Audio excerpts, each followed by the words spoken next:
chat to Maria Botha from Muzukids, a non-profit organization, about how she's bringing change to the kids' lives in South Africa through music. We're also joined by Hans, who happens to be a composer that works very, very closely with the kids. Welcome to Afternoon Express. Thank you.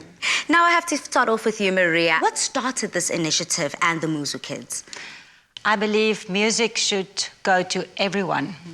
And very often, especially learning to play the violin, because it's very, very materially inaccessible, it feels to me totally unfair that only an elite group of people can access this amazing instrument and learning to play an instrument as such. And I wanted to throw this out to all children, also that would otherwise never have had the access to this wonderful experience. But why specifically music? What is it about music for you that just resonates so true, that makes it that universal language? So much so that Hans got involved. I grew up learning also to play the violin. It's not only violin. Learning to play a musical instrument opens up your whole being. It creates literally within you happiness, which is so important.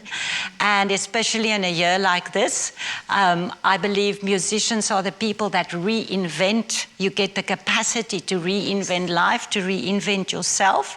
And for small children like this, it's just the most wonderful foundation to build a whole life as a human being. Yeah. You're not only focusing on one aspect of the child, but you're focusing holistically. Hans, that's where you come in, you know. So what is it about music that says not only does it just reawaken, reinvigorate your being, so much so that you got involved with Muzukids? Well, I think everybody has a very individual and personal approach to music, but I know of no human being that lives without music. So it will be different for everyone, but there is something that attracts us to this. Maria works with a very successful method developed by Suzuki.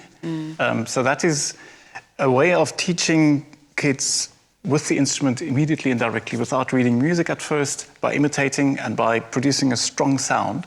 And interestingly, Mr. Suzuki found most of his musical pieces from the German folk songs.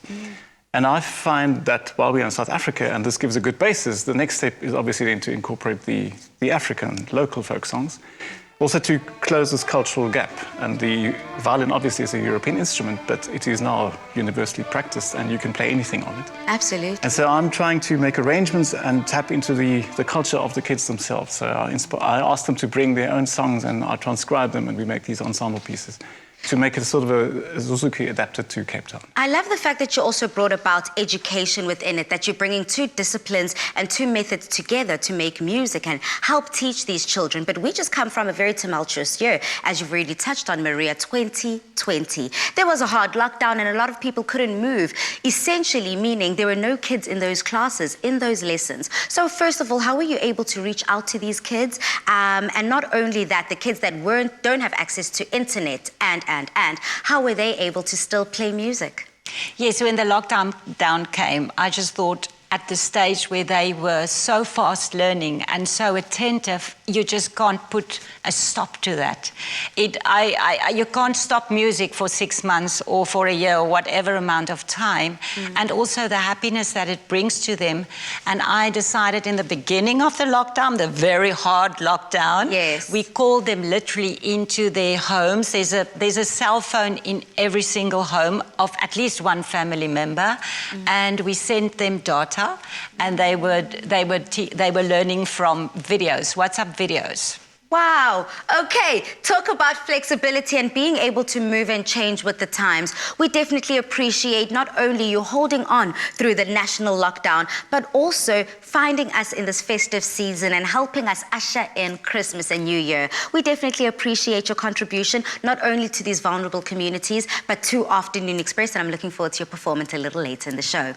Now, music is the gift that keeps on giving, and we hope that this warmed your hearts as much as it did ours. And to keep in line with the Christmas spirit, please head over to our social media platforms if you would like to make a donation to these amazingly talented Muzukids.